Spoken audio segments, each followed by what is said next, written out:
तो फ्रेंड्स हमें इसके लिए चाहिए 2 से 2 गिलास छाछ।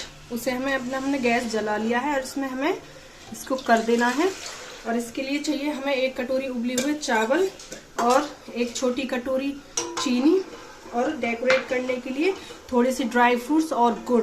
तो फ्रेंड्स हमने इसमें अपना छाछ कर लिया है और इसको अच्छे से चलाते रहना है जब तक इसमें खौला ना आ जाए, तब तक इसे हम चलाते रहेंगे, वरना हमारा मट्ठा फट जाएगा। तो चलिए फ्रेंड्स हम इसका उबलने का वेट करते हैं। तो फ्रेंड्स हमें इसे अभी चलाते रहना है जब तक इसमें अच्छे से खौला ना आ जाए। तो देखिए फ्रेंड्स इस तरीके से चलाते रहना। आप चाहें तो चमचा ले सकते हैं या किसी भी चीज से आप चला सकते हैं।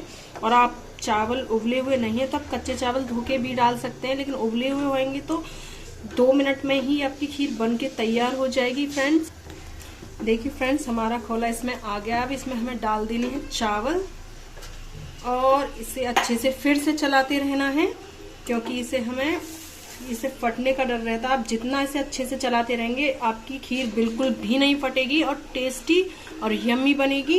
एक बार आप ट्राई करके जरूर मुझे बताइएगा कमेंट में, प्लीज कमेंट करके बताइए करिए कि मतलब कैसी बनी है हमारी रेसिपी। देखिए फ्रेंड्स चावल डालने के बाद भी अच्छे से इसमें खौल आ गया। देखिए फ्रेंड्स हमारी अच्छे से खीर खौल गई। इसमें अब हमें चीनी डाल देनी है। आपने चावल बनाए हो और आपके चावल बच गए हो तो आप इसका इस तरीके से भी इस्तेमाल कर सकते हैं। बहुत ही ज़्यादा यम्मी बनती है ये खीर। तो इसे अभी हमें और चलने देना है अच्छे से। जब ये चावल इसमें मट्ठे में मिक्स ना हो जाए जब तक इसे हमें बनाते रहना है। तो देखिए फ्रेंड्स हमारी खीर बन गई है छाछ वाली, और देखिए चावल भी इसमें आपस में मिल गए हैं मट्ठे में। इसके बाद हमें अपनी गैस कर देनी है बंद, और आप थोड़ा सा गाढ़ा इसे और करना चाहते हैं तो कर लीजिए। बट हमारी खीर तैयार हो गई है। इसके बाद हमें अपने घर में सबको इसे देना है।